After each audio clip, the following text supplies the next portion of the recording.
네, 고맙습니다. 우리는 지금 수치심 좀 보고 있습니다. 회복을 위한 여정이라는 큰 주제 아래서 수치심 보고 있고요. 수치심의 골은 결국은 이제 건강한 정체성으로 회복이 되는 거거든요. 그래서 오전 시간에 우리가 이제 수치심이 강한 감정이라는 거 보았지 않습니까? 그런가 하면 고통스러운 감정이에요. 우리 보았었죠. 그리고 수치심하고 죄책감을 우리가 비교해 봤었어요. 기억나시죠? 죄책감이 나의 행동에 묻어나는 감정이라면 수치심은 내 존재에게 묻어나는 감정이에요. 그래서 우리 수치심을 그렇게 정의해 봤잖아요. 나에게 뭔가 결점이 있어가지고 사람들에게 거절당할 것 같고 내가 소속될 어떤 가치가 없다고 느끼는 어떤 극도로 고통스러운 어떤 경험이고 감정이 수치심이라는 감정이라고 우리 정의도 해봤었습니다. 그런가 하면 수치심의 기원도 보았고 기억나죠? 원인 또 우리 또 언제 사람의 수치심을 경험하는가 오전에 했던 거 잠깐 보고 있습니다. 그런가 하면 수치심의 결과 증상이라고 말하는 거 6가지인데 우리 오전에 3가지만 봤어요. 첫 번째 뭐 봤죠? 오전에 숨고 싶다고 그랬잖아요. 숨기고 싶고 감추고 싶고 부인하고 싶고 부정하고 싶다고요. 그런가 하면 크게 두 번째는 남을 비난합니다. 이게 수치심의 또 증상 중에 하나거든요. 남을 비난해요. 그런가 하면 세 번째는 뭐라고 했죠? 세 번째가 분노였습니다. 수치심 때문에 버럭버럭 분노한 쪽으로 가는 경우가 굉장히 많아요. 그런가 하면 어떤 사람은 똑같이 수치심을 경험하는데 어떤 사람은 분노로 반응하는데 어떤 사람은 두려움으로 반응해요. 이렇게 감정이 다릅니다. 두려움으로. 제가 수치심의 원인 4가지 할 때 과대 일반화 말씀을 드리면서 보세요. 어디 가서 간증을 했는데 간증을 못했어요. 그래갖고 못해가지고 한 번의 실수를 가지고 일반화시키는 게 수치심 마치 공식 같다고 말씀을 드렸는데 기억나시죠? 자, 어떤 형제가 있었어요. 그 형제가 청년부에 가서 간증을 했는데 못했어요. 어디 훈련받고 와가지고 청년부에 간증을 했는데 그래가지고 이제 한 번 그 실수 때문에 역시 나는 말하는 게 아니야. 대중 앞에서 말하는 게 아니네 하고 이렇게 꼬꾸라져 있는데 그 담당 전체 부목사님이 또 오셔가지고 전체 예배 때 오후 예배 때도 간증을 해달라는 거예요. 청년부 때도 간증 못해가지고 마음이 어려운데 그럼 하고 싶을까요? 옆 사람한테 말해줘요. 하기 싫습니다. 말해줘요. 옆 사람한테. 그 두려움 때문에 보세요. 수치심이요. 어떤 사람은 분노로 가서 반응을 하는데 똑같은 수치심 때문에 어떤 사람은 두려움으로 이렇게 반응하는 경우도 굉장히 많아요. 저도 그랬어요. 저도 제 예를 조금 들어보고 싶은데요. 제가 이제 예수님을 믿게 된 건 중학교 1학년 때입니다. 저희 친가도 애가도 아무도 크리스찬이 없었어요. 제가 1대 처음 예수님 믿었거든요. 저는 이제 제가 서울말을 잘하긴 하지만 제 고향이 모포예요. 전라도 모포입니다. 근데 이제 모포인데 제가 중학교 1학년 때 예수님을 믿었어요. 3개월 있으면 죽는 병이 들었었어요. 그랬고 죽는다고 그랬는데 하나님의 기적으로 병이 낫게 됐고 그 일을 통해서 예수님을 믿게 됐습니다. 그런데 그래서 예수 믿은 다음에 바뀌긴 했어요. 바뀌긴 했는데 초등학교 때 얘기를 좀 할게요. 예수 믿기 전에. 근데 그 영향이 많이 있더라고요. 초등학교 때 이제 그때 잠깐 나누자면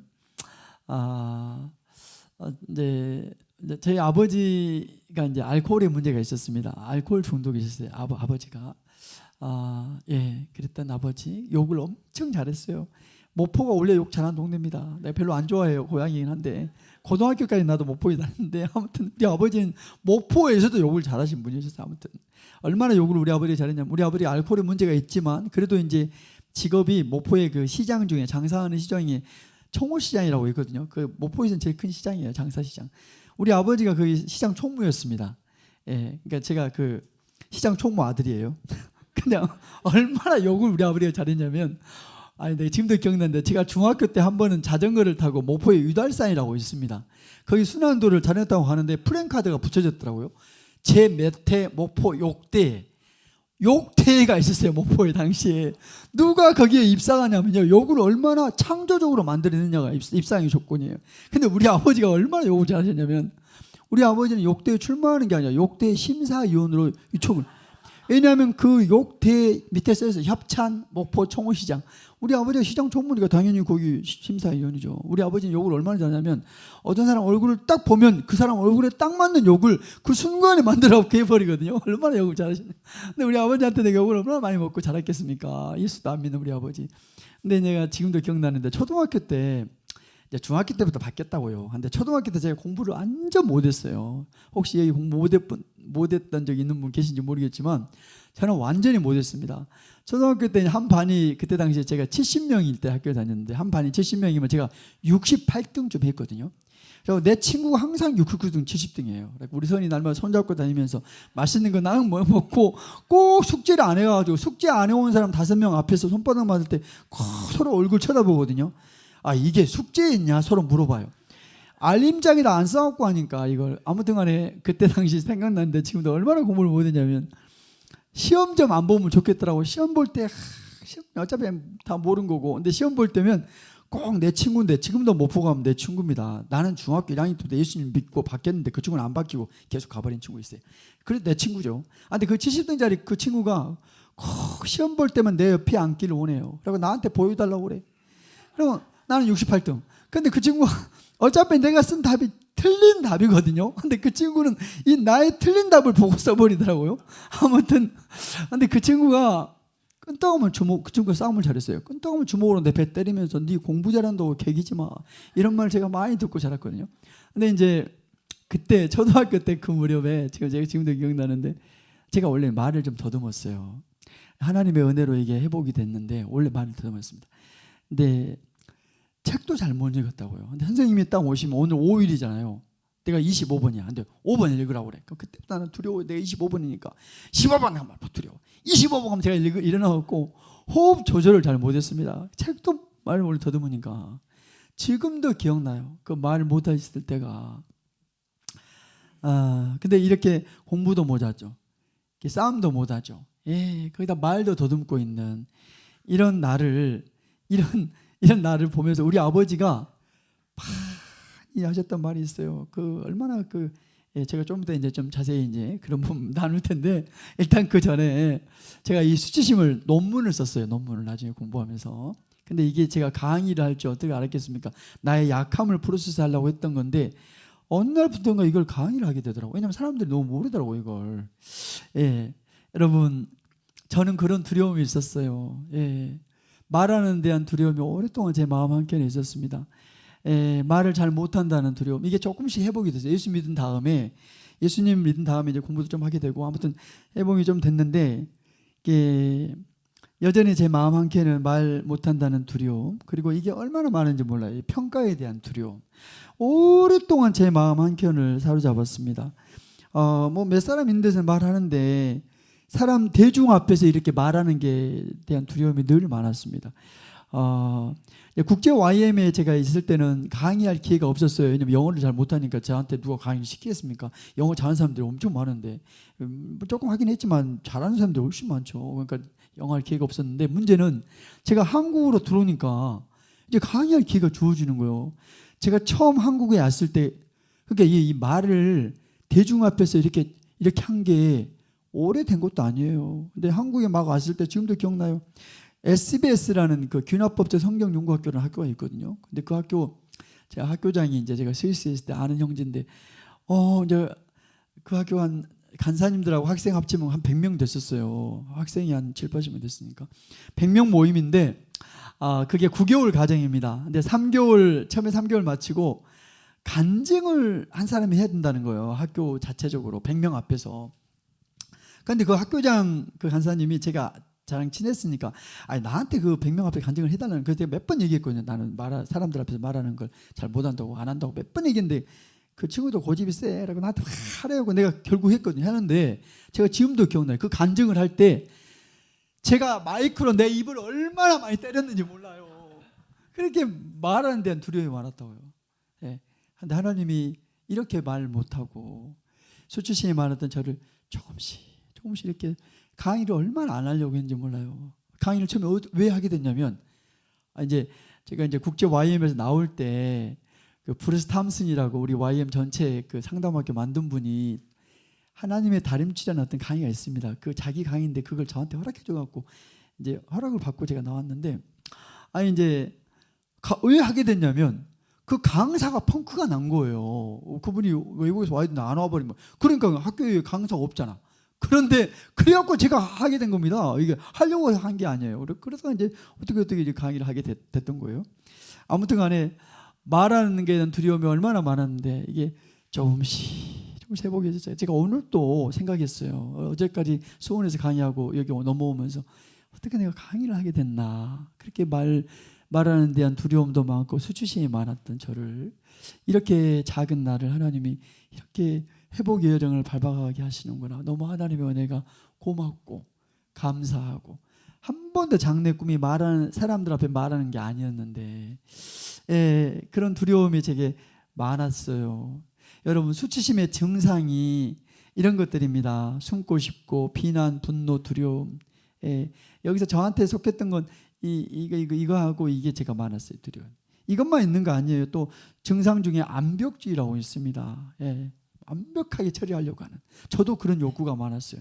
제가 뭔가를 하려고 맡겨지면은 그 태스크를, 일을 완벽하게 처리해서 근본적으로 내 밑에 있는 수치심을 좀 이걸로 좀 커버해 보려고 하는 이런 마음이 저도 참 많았는데, 일반적으로 완벽주의가 많아요. 그런가 하면 또 수치심 때문에 중독으로 가는 경우들이 많습니다. 여러분, 수치심은 중독을 불러내요. 왜냐하면 중독을 정의할 때, 중독은 얼마나 그 일을 많이 하냐, 그 술을 많이 마시냐로 정의한 게 아니라, 고통이 있을 때 그걸 내가 처리할 때, 고통이 있을 때 그리 달려갈 때 이게 중독이 돼요.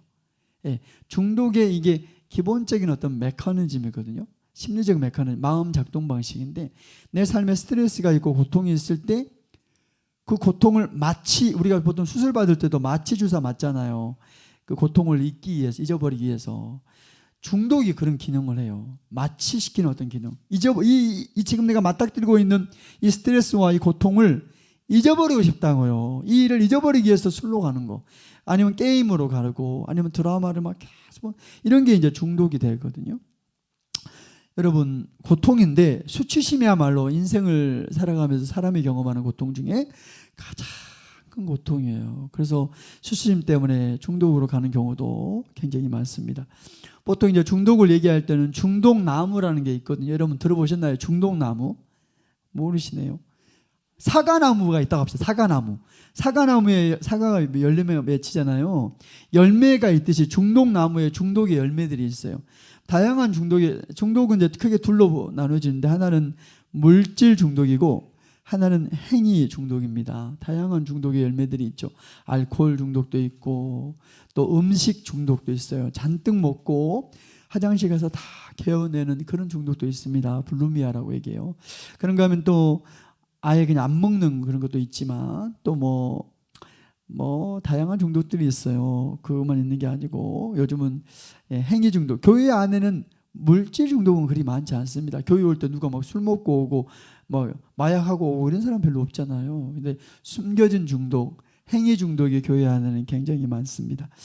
다양한 중독들이 있는데 그 열매가 있어요. 여기 보실래요? 중독나무가 있는데 열매가 있잖아요. 사람들은 이제 게임 많이 이렇게 하면 그거 좀 그만해라. 그래서 그 그만하게 하잖아요. 그러면, 아니면 그 도박 그거 그만하게 하잖아요. 열매만 따는 데 집중을 하면, 그러면 이게 근본적으로 우리 마음이 회복되고 치유가 안 되면 다른 중독으로 가버린다고요. 도박했던 사람들이 알코올로 간다고요. 술로. 이런 식으로 다른 중독으로 빠져들어가요. 다양한 중독으로 빠져들어갑니다. 중독을 다룰 때는 열매를 그래서 처리하는 게 아니라 중독의 뿌리가 있어요. 뿌리. 중독의 뿌리는 이런 거예요. 하나같이 이런 겁니다. 보세요. 슬픔, 분노, 두려움, 아니면 수치심, 애로움, 이런 것들이라고요. 하나같이 6가지 제가 오전에 말씀드렸던 강한 감정들입니다. 그 강한 감정 때문에, 고통스러운 그런 감정들 때문에 이 고통 뿌리에가 그게 있다고요. 그 중에 제일 큰 게 이 수치심이에요. 수치심이 가장 고통스러운 감정이다 보니까 그래서 이 고통을 마취시키기 위해서 중독으로 막 달려가요. 수치심하고 중독이 깊은 연관성이 있어요. 물론 그리고 이제 중독의 토양이라는 게 있습니다. 그게 이제 엮이는 과정 안에서 경험했던 다양한 학대라든지 트라우마 이런 것들이 중독의 토양을 또 이루어요. 여러분 우리가 뭐 건강한 가정 경험한 사람이 얼마나 있겠어요. 최근에도 제가 어떤 자료 보고서 논문 좀 봤더니만 우리 사회 98%가 엮이는 가정이래요. 5월이 돼갖고 가정이다라고 뽑아놓은 자료 저도 봐봤어요. 98%가 엮이는 가정이었대요. 2%밖에 아니에요. 건강 가정 다 약함들이 있었어요. 그런 연약함이 우리의 토양이고, 그리고 뿌리들을 보니까 하나같이 고통스러운 감정이에요. 그 분노 때문에 그 분노를, 그 슬픔을 적절하고 건강하게 다루는 법을 몰라요. 그러니까 이게 중독으로 막 가버린다고요. 그 두려움, 그 불안, 초조 이게 극대화되면서 중독으로 가버린다고요. 근데 제일 많이 가는 게 수치심이에요. 수치심은 중독을 불러냅니다. 네, 6가지 제가 쭉 말씀을 드렸어요. 여러분 여기서 한 가지 좀 적용하고 싶은 것은, 여러분은 수치심을 느낄 때, 수치심 때문에 내가 수치심을 경험하면 나는 어떻게 반응하고 어떻게 행동하는지 먼저 좀 돌아보면 좋겠어요. 여러분 어디로 가세요? 6가지 중에?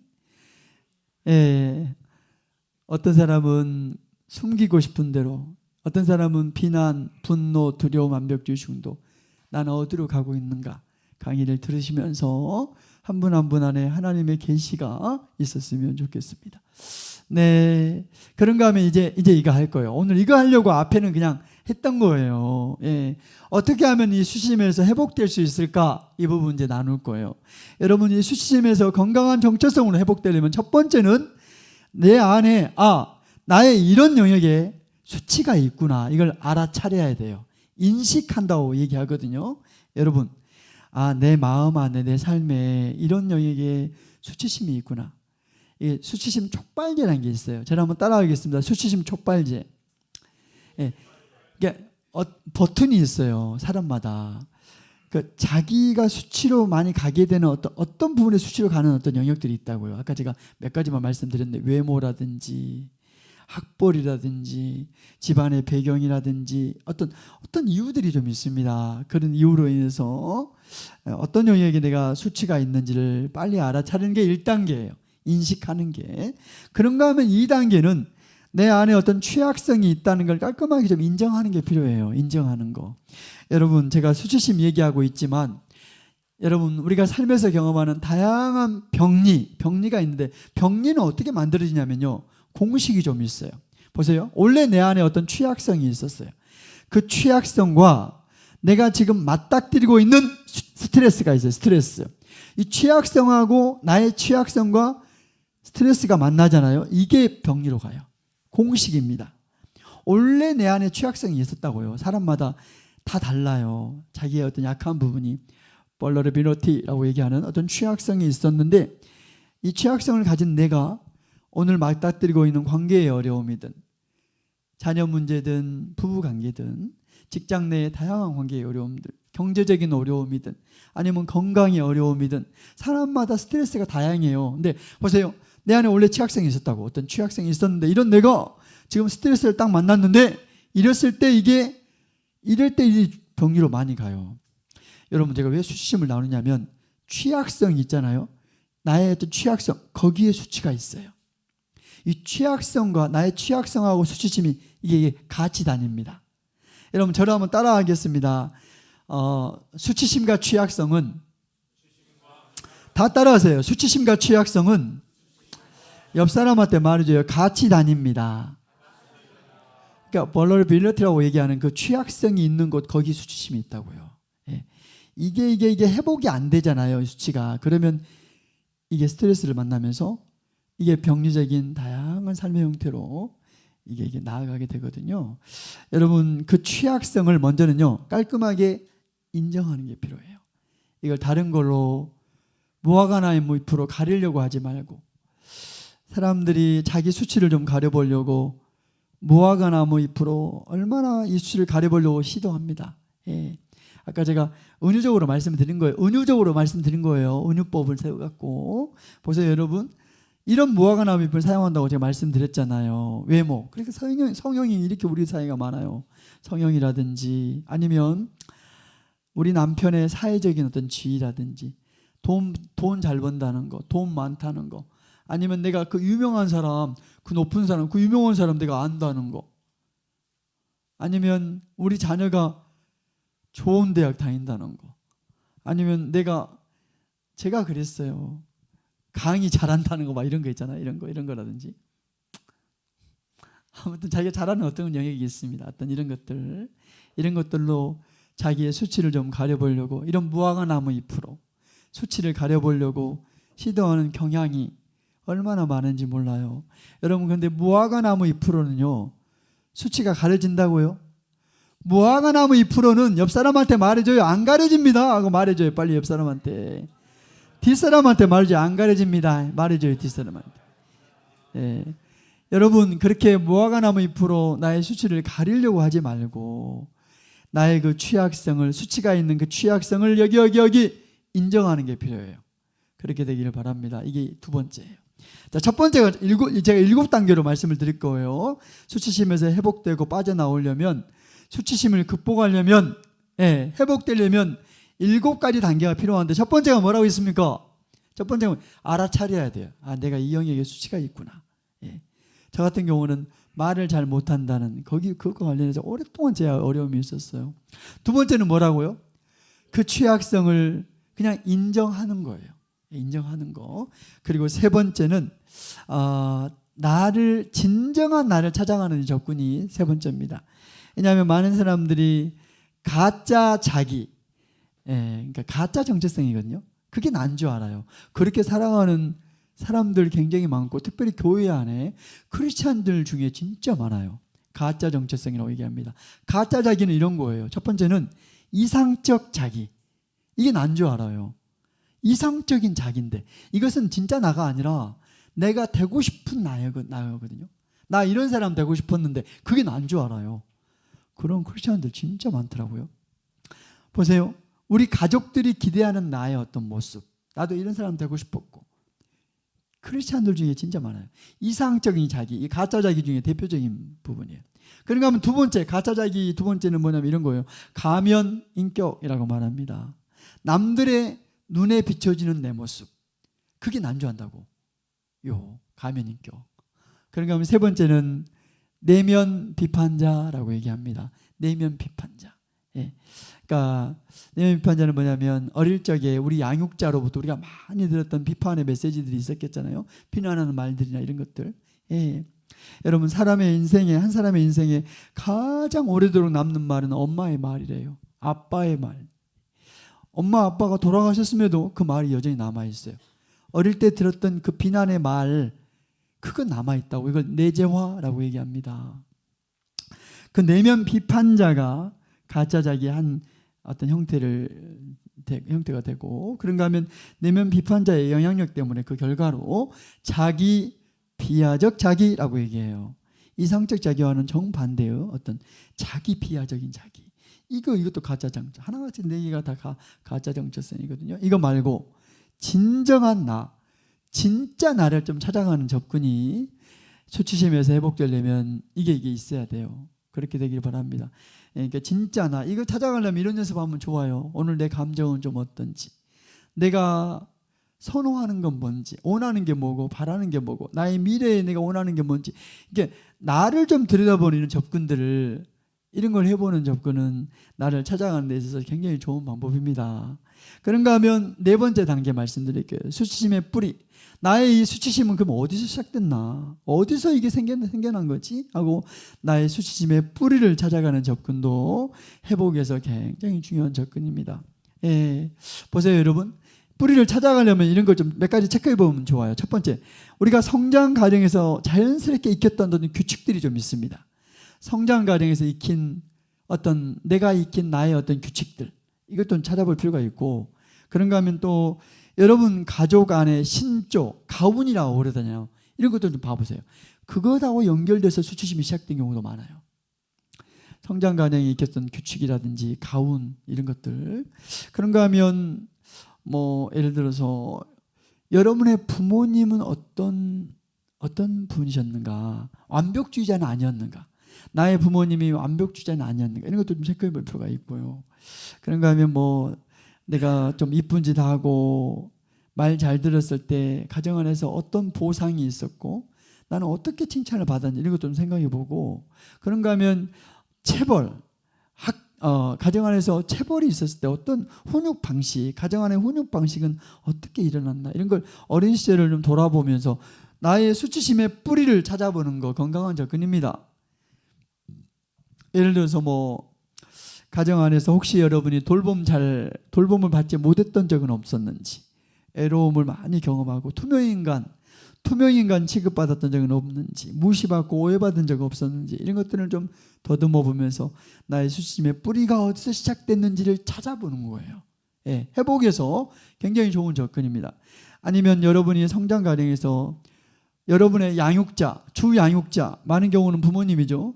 주 양육자로부터 들었던 비난이라든지 그 양육자가 했던 말 중에 나의 수치심을 불러일으킬 만한 어떤 말들, 그런 비난의 말들은 없었는지, 이런 걸 더듬어보고 찾아보면서 나의 수치심의 뿌리가 여기서 있구나, 이걸 찾아가는 거예요. 저도 찾아봤어요. 어디서 시작됐나 봤더니만 어렸을 적에 저희 아버지, 그 욕 잘하는 아버지가 저한테 그 공부도 못하고 싸움도 못하고 말도 더듬고 있는 나를 보면서 아버지가 많이 했던 말이 있거든요.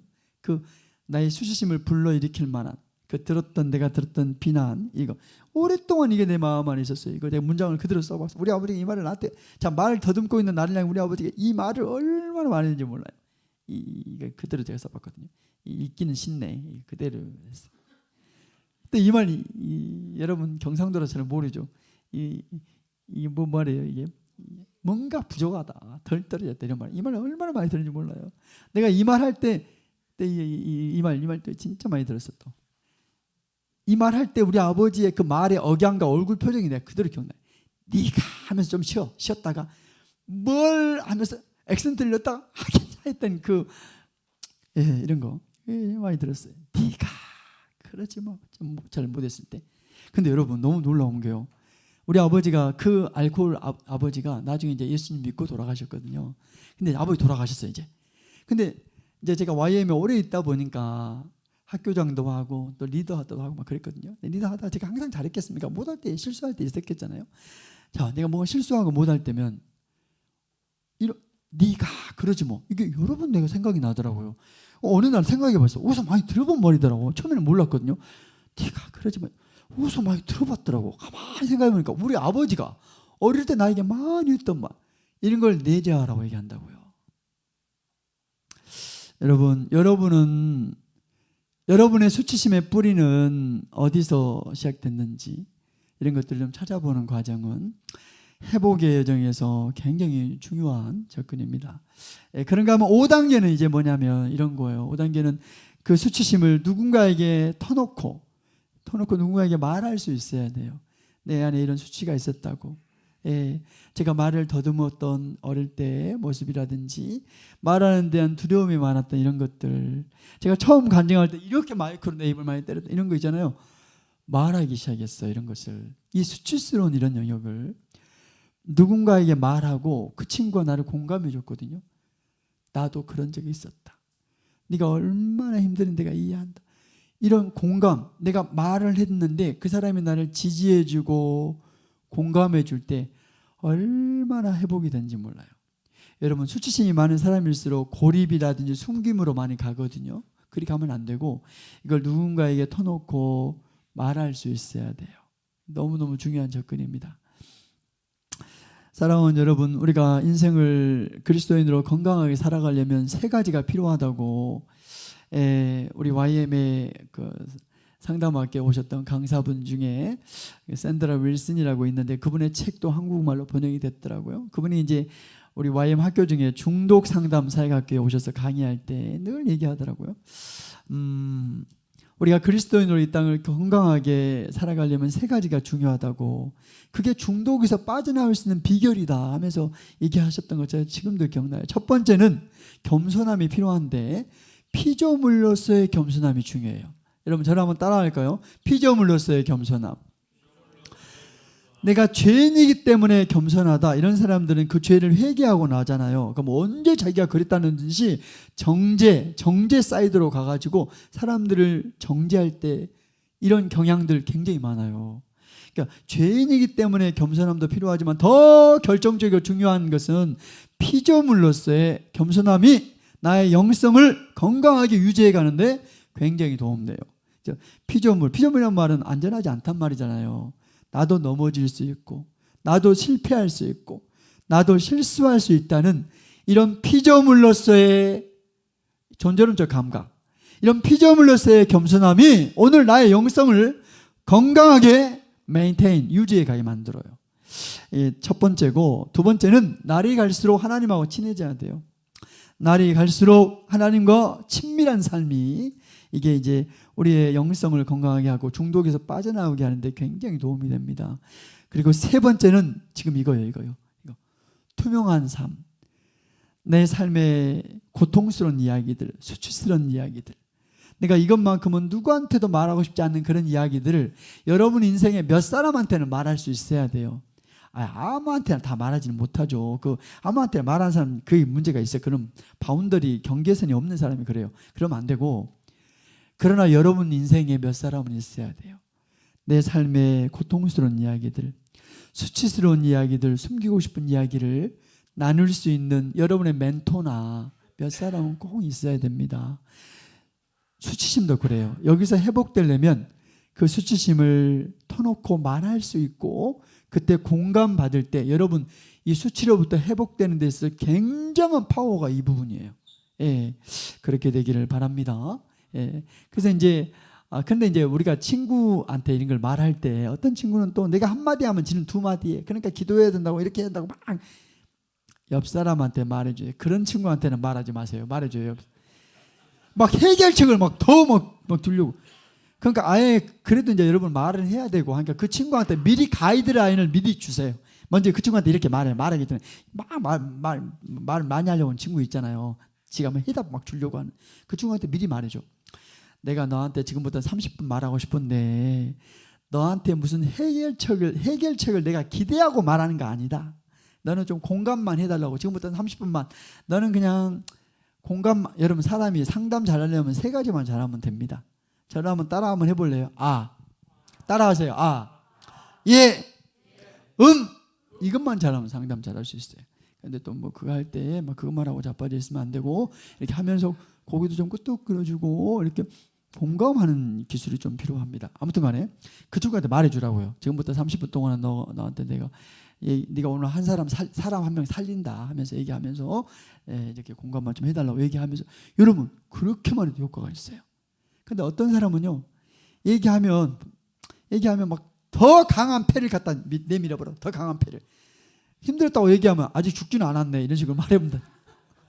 내가 지난번에 어디 가서 강의를 했는데 어떤 분이 저한테 얘기해 주더라고요. 어디 교회 재직 수련회인가 강의 갔었는데 그 교회 재정 담당하신 장로님이신데 그 교회도 꽤 큰 교회예요. 근데 그 장로님이 저한테 말해 주더라고요. 밥 먹으면서 둘이 밥 먹는데 자기가 그 교회가 어려움이 있었습니다. 문제가 있어요. 큰 교회인데도.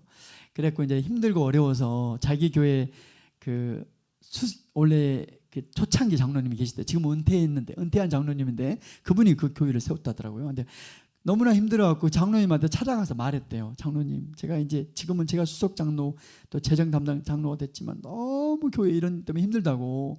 그래서 힘들다고 어렵게 그 은퇴하신 장로님 찾아가서 말씀드렸더니만 그 은퇴하신 장로님이 얘기 다 듣다가 그러시더래요. 아니 뭔 그런 걸로 그렇게 힘들어하냐고. 나는 6.25도 겪었다고. 옆 사람한테 말이죠. 그러면 안 됩니다. 그러니까 뭐 더 강한 패명 내밀고 그러면 안 돼. 그건 공감이 아니에요. 그래서 공감을 좀 잘 해주고 이런 사람한테 말할 때, 이럴 때 놀라운 회복이 있어요.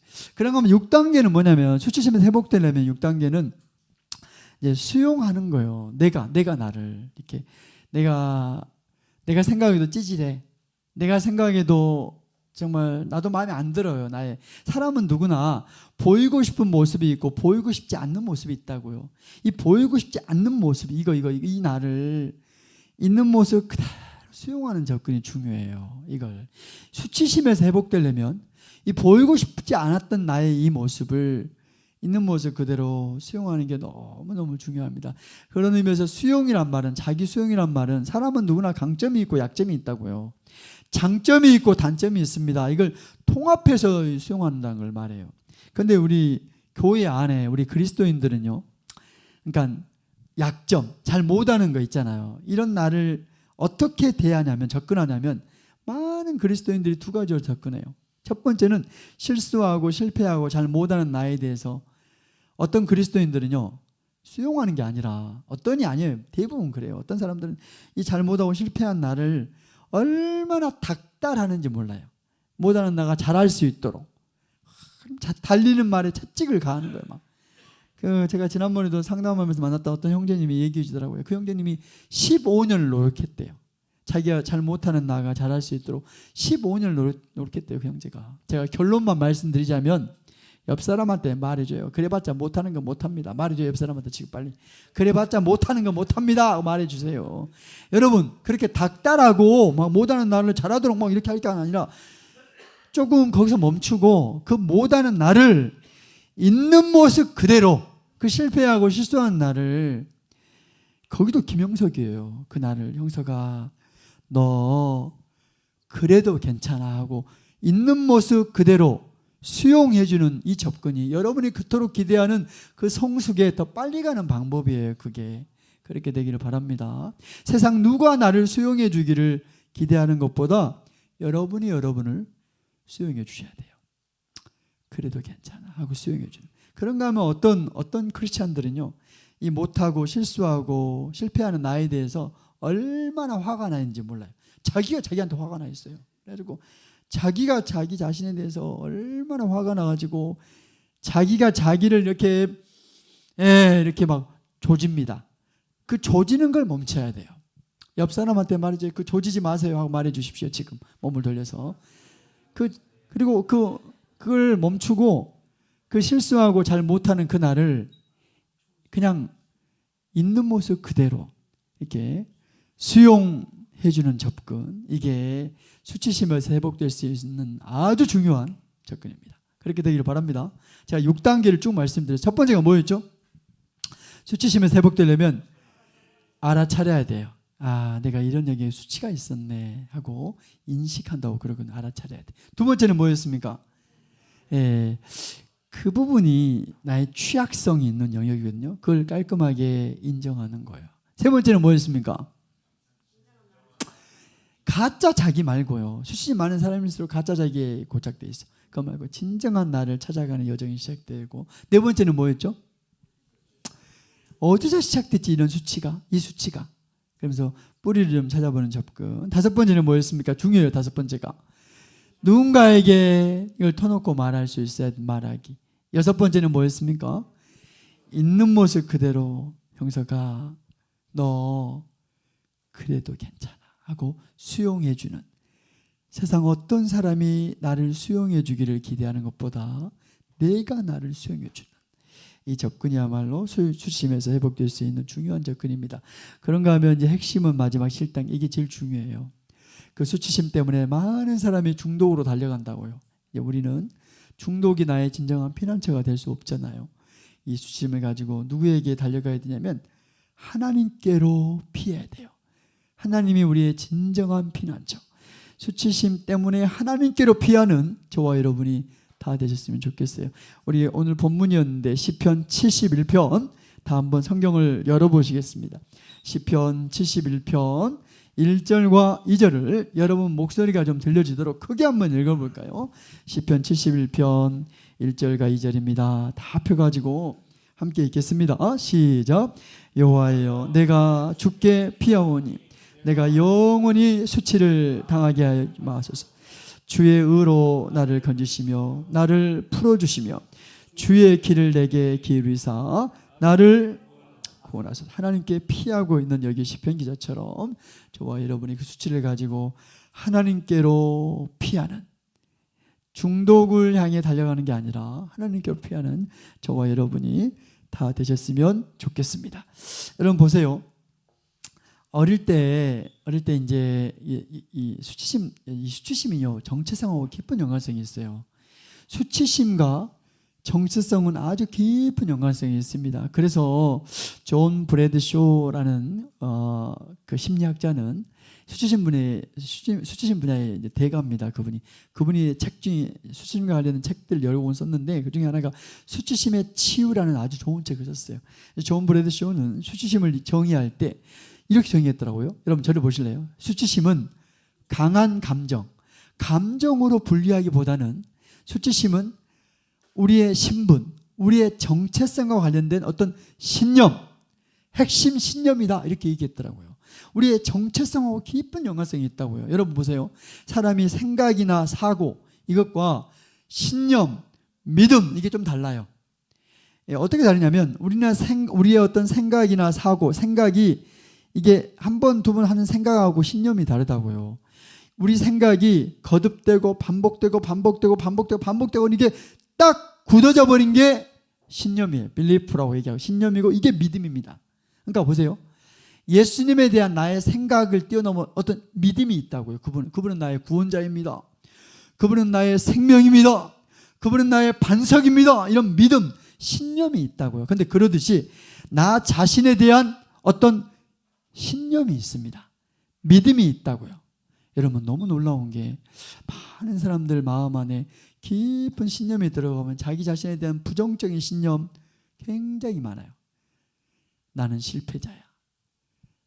다른 사람 다 변화돼도 나는 안 될까? 이런 것들이 굉장히 많습니다. 여러분 보세요. 여기 이런 신념이 수치심하고 딱 맞아 들어가요. 그래서 존 브래드쇼는 수치심이야말로 감정으로 분류하기보다는 우리의 신분, 우리의 아이덴티티, 정체성과 깊은 연관성이 있다. 이건 신념으로 분류해야 된다. 이 정도까지 얘기했더라고. 논리를 그렇게 끌어갔더라고요. 여러분 수치심은 정체성하고 깊은 연관성이 있는데 이 수치에 내재된 정체성, 수치에 고착된 정체성에서 건강한 정체성으로 회복되는 게 굉장히 중요합니다. 그러려면 하나님께로 피해야 돼요. 보세요 여러분. 어릴 때 그 존재감이 빈약하고 낮은 존재감 가운데 살아왔고 정체성이 건강하지 않는 사람, 그러니까 어렸을 적에 우리 양육자로부터 존재 자체로 내가 가치 있음을 자꾸 용납받고 수용받은 그런 경험한 사람들이 정체성이 건강합니다. 근데 그런 경험 잘 못한 사람, 그러니까 어릴 때 칭찬을 들을 때 doing이라고 그러잖아요. 어떤 나의 행동, 이쁜 짓 하고 공부 잘하고 말 잘 들었던 어떤 나의 행동 때문에 칭찬받는 게 아니라 어떤 칭찬을 받았냐면 being이라고 그러거든요. 내 존재, 그냥 있는 모습 그대로 나는 네가 있어서 너무 좋아. 이렇게 존재로서의 가치, 존재로 용납을 받았어야 돼요. 이런 사람이 정체성이 건강해요. 근데 우리 한국 사회는 많은 경우에 이럴 때만 칭찬받고 이런 걸 빈약해요. 그러다 보니까 정체성이 빈약하고 자존감이 낮고 이런 경우들 굉장히 많습니다. 이제 그런 사람일수록 보세요. 어릴 때 내가 인정을 잘 못 받았어요. 존재로서 가치를 이렇게 인정받지 못하고 수용받지 못한 경험이 있는 사람일수록 이게 이제 성장한 다음에 지금 나의 권위자에게 보상받으려고 그래요. 어릴 때 인정 잘 못 받고 수용 잘 못 받는 사람일수록, 여러분 저를 보세요. 여기가 제일 중요해요. 그런 사람일수록 지금의 나의 권위자에게 마음이 이렇게 마치 그냥 굽어져 있습니다. 그 사람 지금 권위자한테 인정받고 싶어 갖고. 이 개념을 얘기한 분이 C.S. 루이스입니다. 우리 YM의 상담학교에 오면 C.S. 루이스라고 그 책을 기본적으로 읽어내야 돼요. 근데 C.S. 루이스가 했던 말인데 이게 이제 벤트니스라는 개념이거든요. 이게 뭔 말이냐면 굽어져 있는 상태 이런 말입니다. 여러분 제주도에 한림공원이라고 있거든요. 거기 가면 대부분의 나무들은 반듯반듯 잘 세워져 있는데 어떤 나무들은요, 그 중에 어떤 나무들은 이렇게 벤트니스 되어 있다고, 굽어져 있는 상태로 있는 나무가 있어요.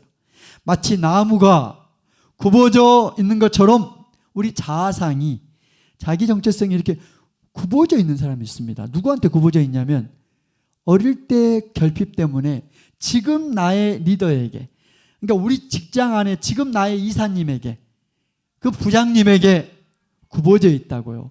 지금 나의 권위자에게 굽어져 있는 상태로 있어요. 그래서 그 사람이 나에 대해서 뭐라고 평가해 주는가, 거기서 내 정체성을 확인하려고 그래요. 거기서 내 정체성을 먹으려고 한다고. 이런 경향이 굉장히 많습니다. 여러분 보세요. 이게 좀 위험해요. 왜냐하면 그 리더, 그 권위자가 항상 나를 인정해주고 칭찬해주면 얼마나 좋아. 근데 우리 사이가 결코 그렇지 않습니다. 우리가 상대적으로 인정 못 받을 때 얼마나 많아요. 아니면 상대적으로 인정 좀 못 받아도 너무 힘들어요. 굽어짐이 심한 사람은요, 그 권위자에게 굽어져 있는 상태가 심한 사람일수록 상대적으로 내가 인정 좀 못 받아도 정체성의 위기를 경험해요. 그런가 하면 그 리더분에게 조금 안 좋은 소리 한마디 듣잖아요. 얼마나 정체성이 곤두박질쳐질지 몰라요. 정체성의 위기를 경험한다고. 여러분, 우리 사회에 최근에도 제가 지난주에도 나눴지만 우리 10대, 20대, 30대 자살률이 탑이라고 말씀드렸잖아요. 그 말 한마디 때문에 자살해버려요. 이런 경우 진짜 많아요. 그냥 이번 생은 아니야 이렇게 가버린다고.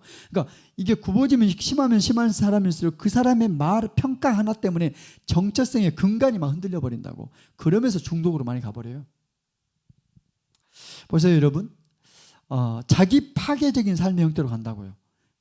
마지막 극단은 자살이지만 중독으로 많이 가요.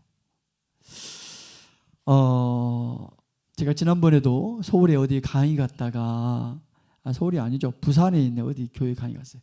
부산에 어디 교회, 부산의 큰 교회예요. 거기가 그 숫자로 시작된 교회였습니다.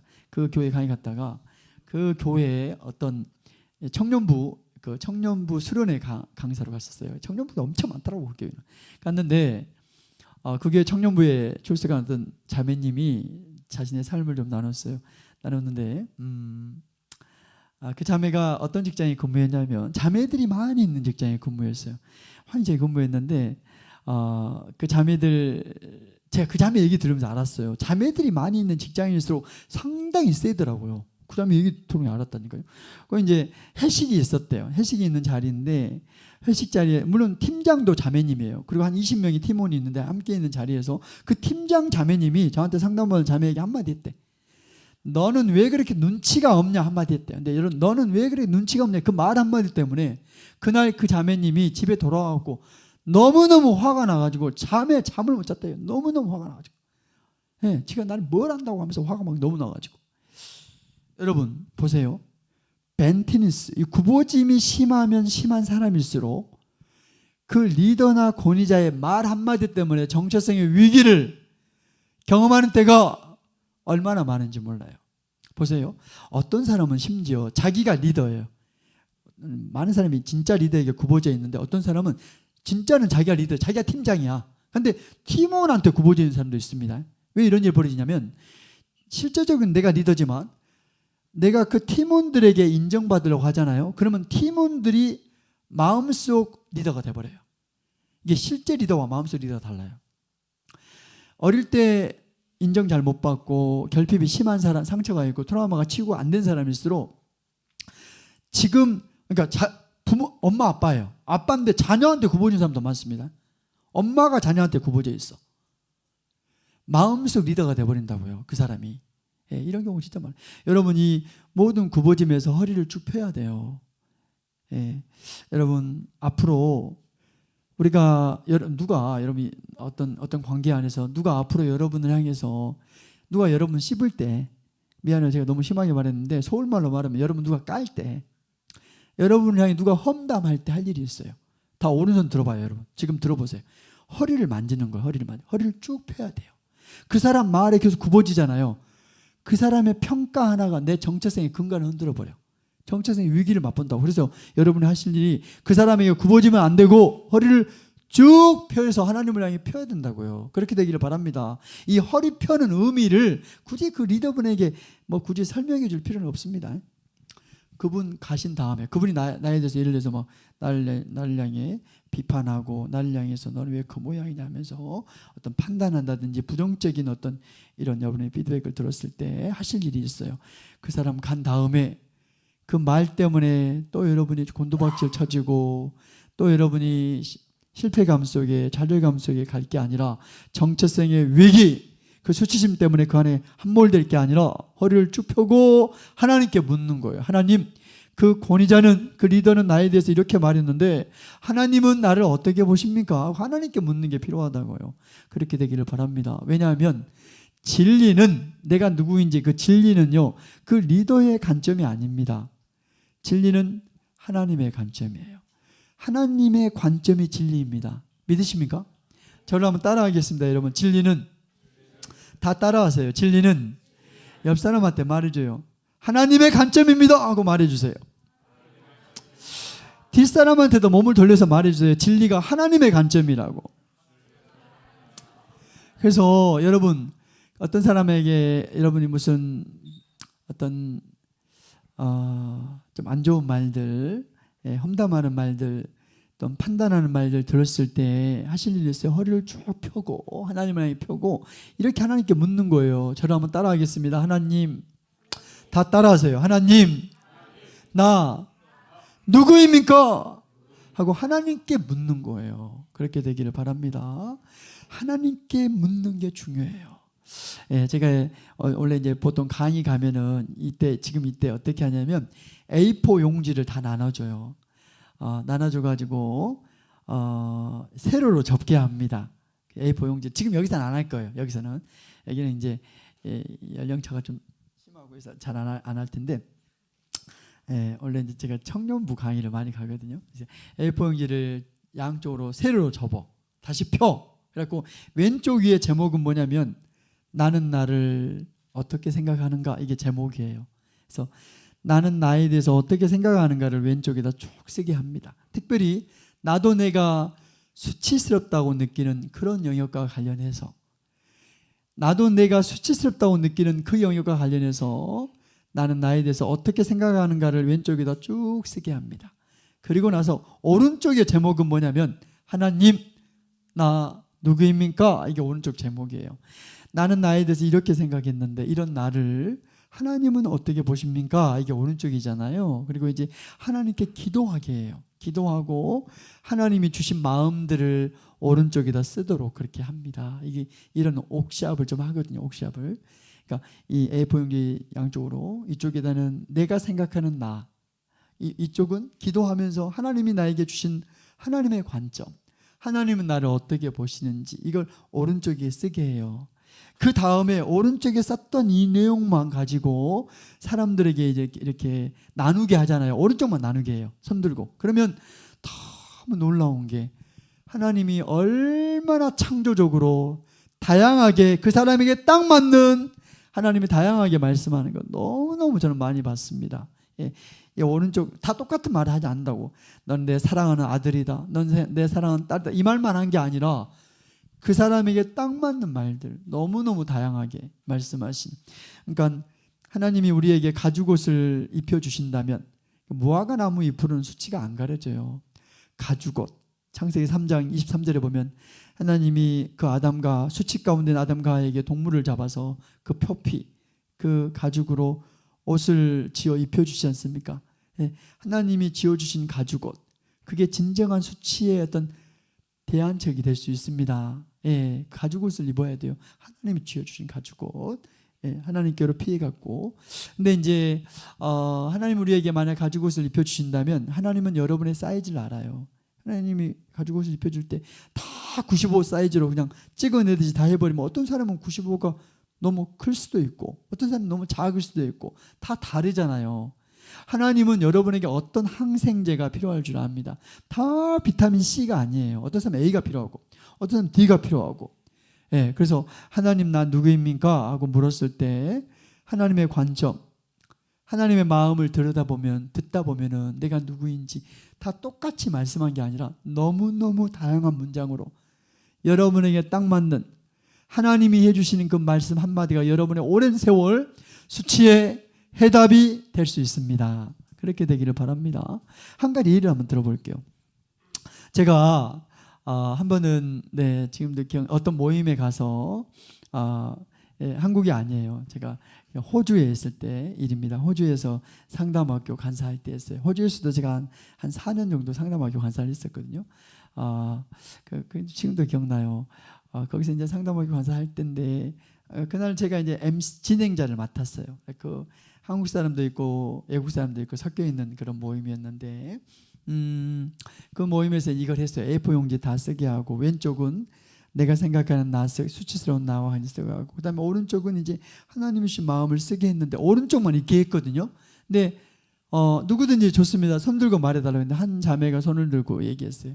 네, 그 자매님 한국 사람이 아니었어요. 외국 자매인데, 네, 그 자매님이 이제 하나님이 자기에게 어떤 마음을 주셨는지 문장을 나눴는데 제가 지금도 기억나요. 하나님이 이렇게 그 자매에게 말씀하셨대요. 내 착한 딸아, 이렇게 말했대. 내 착한 딸아. 그 말을 자매가 발표하다가 일어나고 얘기하다가 갑자기 막 펑펑 울더라고요. 그래서 그 자매가 우니까 나도 막 눈물 나더라고. 나는 그 자매가 왜 우는지도 몰라. 그래서 이제 그날 이제 모임이 다 끝난 다음에 그 자매가 이제 그때 우리 간사님들 몇 분 모임에서 자신의 지나온 살아온 이야기, 삶의 이야기를 나눠줬어요. 예, 우리도 처음 알았습니다. 그 자매님이 이제 어렸을 때 시설에 있었는데 이제 어떤 가정에 입양이 됐습니다. 예, 시설에서 자랐던 자매인데 어떤 가정에 입양이 됐는데 입양된 그 가정 안에서 외국 가정에도 그러더라고요. 굉장히 많은 학대가 있었어요. 얼마나 많은 학대가 있었는데 제가 여기 공개 석상에서 다 말할 수 없는 학대가 있었습니다. 자매의 인생의 초기 경험에서 얼마나 많은 학대가 있었는데 그 자매가 결국 그 학대를 견디지 못하고 10대 때 집을 가출을 했었고, 근데 가출했는데 여러분 그 성매매에 노출이 됐어요. 성매매 그 카르텔이 있더라고요. 그 카르텔에 노출이 돼가지고 그 10대의 그 자매가 거기서 몇 번 탈출을 시도했대요. 도망가다 또 잡혀갖고 매맞고 또 잡혀가도 매맞고 이런 일이 얼마나 그의 인생에서 많았어요. 그런데 너무너무 감사했던 건 어떤 크리스찬 노 부부가 도와줬어요. 크리스찬 노 부부께서 도와주셔가지고 그 노 부부의 도움으로 그 자매가 거기서 그 카르텔에서 빠져나왔습니다. 빠져나와가지고 예수님 믿게 되고, 그리고 시간이 흐르면서 여차여차 해가지고 우리 YM의 훈련센터에 온 거예요. 아무도 몰랐는데. 그리고 이 시간이 있었습니다. 그리고 이 시간에서 이 워크숍을 하는데 왼쪽에 제목이 뭐였습니까? 나는 나를 어떻게 생각하는가 있잖아요. 지나온 내 인생을 돌아보면 수치스러웠던 그 영역과 관련을 쓰겠는가 뭐 여러 가지 자매가 썼더라고. 근데 이런 나를 하나님은 어떻게 보는가 했잖아요. 하나님께 묻는데 하나님께 물었대. 하나님은 어떻게 생각하세요? 한 번도 그 자매가 생각해 보는 문장이 아니었대. 자기 자신과 관련해서, 나의 인생과 관련해 이런 영역과 관련해서 한 번도 생각해 보지 않는 문장이었대요. 근데 그 자매에게 하나님은 네, 착한 딸아. 여러분, 하나님이 해주신 그 한마디가 오랜 세월 내 수치로 발목을 잡았던 이 라인을 이 고리를 끊어버리고 해방을 얻는, 자유케 되는 진정한 자유를 경험할 수 있는 그런 해독제가, 그런 치유제가 될 수 있습니다. 저는 오늘 그런 일이 있었으면 좋겠어요. 그렇게 되기를 바랍니다. 어떤 사람에게는 이렇게 단어로 문장으로 말씀하지만 저는 이 학교 상담학교 안에 오랫동안 있으면서 이 세미나를 많이 하면서 알게 된 게, 더 많은 경우는요 하나님이 이미지를, 그림을 바꿔버리더라고요. 그림을 바꾸신 하나님. 그림을 통해서 오랜 세월 수치 가운데 있던 나의 삶의 영역들을 이미지를 바꿔버리는. 저도 그랬어요. 이게 제가 이 수치에서 회복되는데 굉장히 도움됐어요. 그래서 제가 제 경험을 잠깐 나누자면, 이제 제가 이제 세월이 많이 지나갔고 이제 한국에 와가지고 제주 열방대학의 상담학교 교장이 됐습니다. 그래서 제가 이제 한 번은 이걸 이끌었어요. 이 진행을 또 했어요. 제주 열방대학에 와서. 그래서 여러분 다 눈을 감고, 나는 나를 이렇게 생각한 걸 썼잖아요. 썼어요. 오른쪽 쓰기 전에 이제 하나님께 좀 묻겠습니다. 이런 나를 하나님은 어떻게 보시는지 잠깐 기도하면서 하나님이 나에 대해 개인적으로 어떤 마음을 주시는지 그림도 보여주시기도 하고 문장을 주시기도 하는데 한번 들어보자고 기도하는 시간을 다 기도하겠습니다. 음악을 틀어놓고 기도하는데, 여러분 그 기도하는데요 제가 인도를 했잖아요. 제가 눈을 딱 감는데 잊어버렸던, 나도 기억에서 잃어버렸던 초등학교 4학년 내 모습이 딱 생각나더라고. 나의 어린 시절이.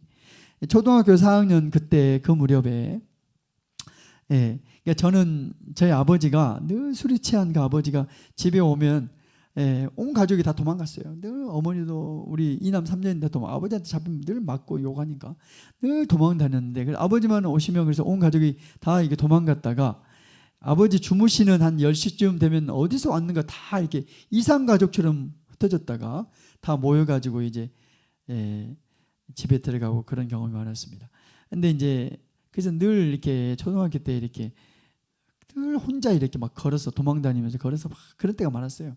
근데 이제 잊어버린데 생각이 갑자기 나더라고요. 오랜 세월 전인데 초등학교 4학년 무렵에 김용석이 목포의 그 어떤 가난해 그 동네에 거의 뭐 걸어가는 모습이 생각났어요. 그러다가 실제로 있었던 일인데요. 초등학교 때 제가 어느 날 한번 도망가고 이렇게 걷는데 어떤 집이 밖에서 그 집 안방이 보이더라고. 창문이. 그 집도 가난해. 근데 보이는데 너무너무 행복하게 보였어요. 그게 초등학교 때 진짜 있었던 일인데 밖에서 내가 너무 부러웠습니다. 아빠랑 엄마랑 그때가 한 7월 무렵으로 기억나는데 어떤 딸이 있는데 저랑 나이가 비스무리한 딸인데 너무너무 행복하게 보였어요. 수박을 먹으면서 행복해. 왁작지글 웃음이 있고 기쁨이 있고 나는 지금 쫓겨나갖고 밖에서 보고 있는데 이 그림이 오랫동안 내 마음 한켠에 있었는데 내가 잊어버렸다고요. 잊어버렸는데 이제 내가 상담학교 교장이 돼서 이 프로세스를 끌어가는데 잃어버렸던 생각이 딱 떠오르더라고요. 떠오르면서 내가 밖에서 이렇게 보고 그냥 부러워하고 있는 거야. 근데 하나님은 어떻게 그림을 바꾸시냐면 그 안에 있던 부러웠던 그 좋은 아버지가 문을 열고 밖으로 나오는 거예요. 밖으로 나와서 저를 향해 이 김용석을 향해 아들아 너 이제 더 이상 방황하지 않아도 된다 하고 허구해주고 방 안으로 들여보내주고 환영해주고 축복해주고 하는 그림이 바뀌어져 버리는 이 그림이 오랫동안 내 마음 한켠에 여전히 수치로 발목을 잡았던 영역들이 깨져나가고 자유케 되고 회복되고 이런 데 있어서 굉장히 도움이 됐던 이미지 수치심으로부터 나의 자아가 회복되는 그런 경험이었습니다. 저는 오늘 그런 일이 여러분에게 있었으면 좋겠어요. 그렇게 되기를 바랍니다. 그래서 이제부터 좀 기도하는 시간을 가질 거예요. 이제 강의는 여기까지만 하고 기도 사역을 좀 할 거예요. 기도하겠습니다. 여러분 기도할 텐데 오늘 기도는 좀 색다르게